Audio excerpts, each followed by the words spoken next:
Hello friends, నేను రాగి పిండితోటి రాగి సంగడి చేస్తున్నాను. సంగడి అంటే ఒక్కొక్కరు ఒక్కోలా చేస్తారు.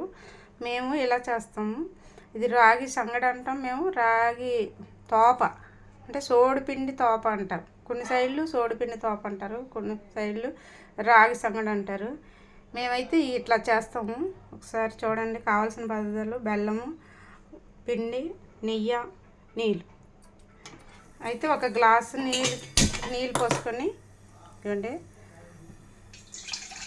మరగబెట్టుకోవాలి. ఇలాగా గ్లాసు నీళ్ళు పోసుకొని ఉప్పు వేసుకొని కొంచెం ఉప్పు వేయాలి. అలా ఉప్పు వేసాక ఈ బెల్లం ఉంది కదా, బెల్లం కూడా అందులో వేసేయాలి. అంటే చప్పటిది కూడా చేసుకోవచ్చు. మనం కూరలు, నేసి కూరలు, అదే ఏట మాంసం, చికెను, చేపల పులుసు ఇట్లా చేసుకున్నప్పుడు చప్పటిది చేసుకొని బెల్లం వేయకుండా ఉట్టిది చేసుకొని మనం ఆ ముద్ద కూర వేసుకొని ఆ ముద్ద తింటే చాలా మంచిది. ఇది నడవడానికి చాలా బలమైన ఫుడ్. నడువు నొప్పి వచ్చేవాళ్ళు, తీపి తినకపోతే, తీపి తినేవాళ్ళు అయితే బెల్లం వేసుకుంటే ఐరన్ అన్నీ ఉంటాయి కనుక మంచిది. తీపి తినలేని వాళ్ళు ఉంటే ఇట్లాగ చప్పటి చేసుకొని మనం కూర ఏదైనా వేసుకొని తింటే నడవడానికి చాలా మంచిది.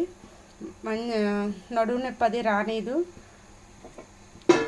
ఈ రాగి పిండి చాలా మంచి రాగి పిండిలో చాలా పోషకాలు ఉంటాయి. ఇది కూడా నెయ్యి వేస్తున్నాను. నీళ్ళు వేసాను, బెల్లం వేసాను, నెయ్యి వేస్తున్నాను. ఇది బాగా కాగాక మనం తెరులుతున్నప్పుడు మనం ఏం చేయాలంటే కొంచెం తిప్పుకోవాలి. ఇట్లాగంటే బెల్లం కరిగిపోద్ది. ఇలాగా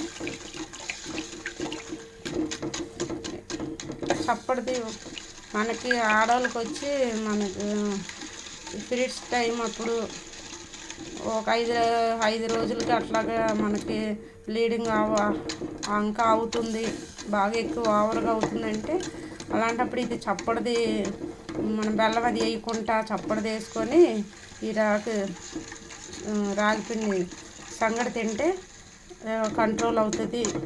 చాలా మంచిది. జీర్ణశక్తిని కూడా పెంచుతుంది. తొందరగా అరుగుదల అది వస్తుంది.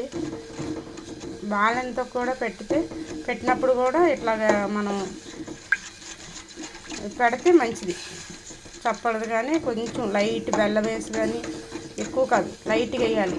బాలింతకి పెట్టేటప్పుడు అంటే వాళ్ళకి నడుము నొప్పి అప్పుడు ఎక్కువగా ఉంటుంది కదా, ఇది పెడుతుంటే నడుము బలం, నడుము గట్టిగా ఉంటుందని మనం ఒంగోని గబుకుని పని అది చేసుకోవడానికి నడుము నొప్పి వచ్చేస్తుంది. అది రాకుండా ఉంటుంది. ఇట్లా పెడితే పిల్లలకు కానీ మన ఆడపిల్లలకి ఎక్కువసార్లు పెడతా ఉంటే మంచిది, చాలా మంచిది ఇది ఆడపిల్లలకి. ఎందుకంటే ఆడపిల్లలు పీరియడ్స్ టైం అప్పుడు అది చాలా వీక్గా ఉంటారు కదా, అందుకని మనం ఇది వేసి పెడితే చాలా మంచిది. ఇది కొంచెం మూత పెడితే తొందరగా కాగుతుంది. అట్లాగా తెరలేక మనం పిండి పోసి తిప్పుకుంటే చాలా మంచిది. ముద్దలాగా వచ్చేస్తుంది.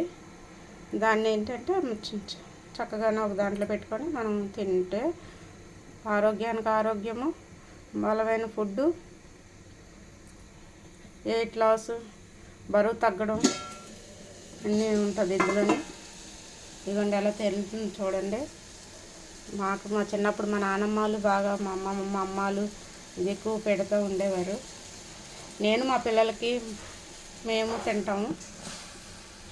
నేను పిండి వేసాక కొంచెంసేపు మూత పెట్టామనుకోండి ఆవిరి కొడుకుతుంది.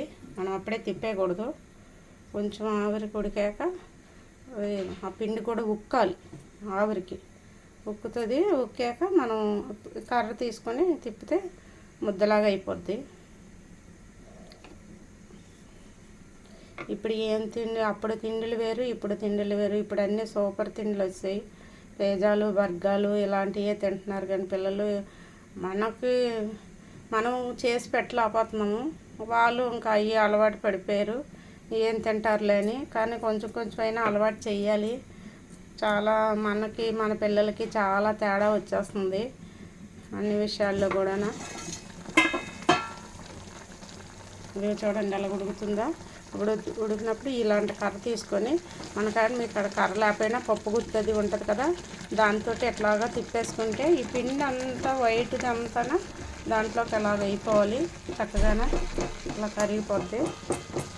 ఇదిగోండి ఇలాగ అనుకొని ఇలా తిప్పేసుకుంటే అయిపోతుంది, వచ్చేస్తుంది ముద్ద.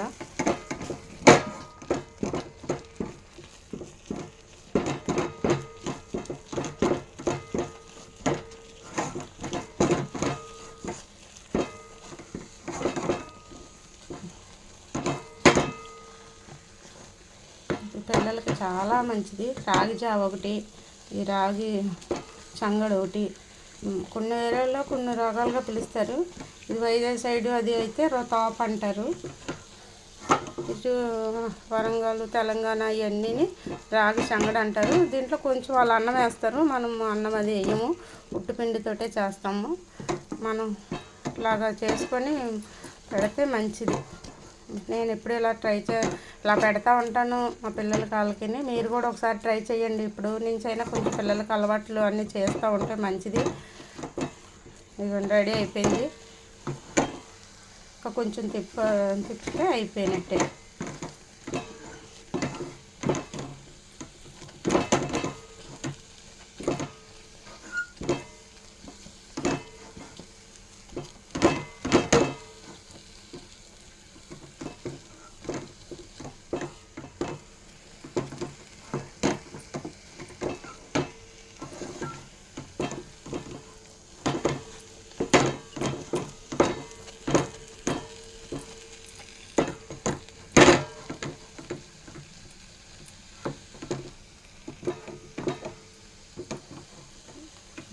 ఇలాగ అయిపోవాలి చక్కగా. దీన్ని ఇలా తీసుకొని మనం చేతితోటి ఇంకా అలా కలుపుకుంటే ఇట్లా ముద్దలాగా వచ్చేస్తుంది. పిల్లలకైతే ఇలా చిన్న చిన్న ముద్దలు చేసేసి మనం ఇచ్చేస్తే అలాగా చప్పరిచ్చేస్తారు. ఇట్లా చేసేసి ఇలా చేసి మన చేతికి కూడా అంటుకోదు. మనం నెయ్యి వేస్తాం. నెయ్యి తినలేని వాళ్ళు పప్పు నూనె వేసుకొని తింటే మంచిది. నడడానికి చాలా బలమైన ఫుడ్డు. మనం నువ్వు పప్పు నూనె ఉంటుంది కదా, నువ్వు పప్పు నూనె వేసుకొని తింటే ఇంకా చాలా మంచిది, నెయ్యి కంటే మంచిది. అట్లా మీరు కూడా ట్రై చేయండి, చేసి పిల్లలకి అది పెడతా ఉండండి. చూడండి ఎలాగొచ్చిందో, అట్లాగా వచ్చేస్తుంది. అయిపోయింది. ఒకసారి మీరు కూడా ఇట్లా ట్రై చేసి మీ పిల్లలకి పెట్టండి.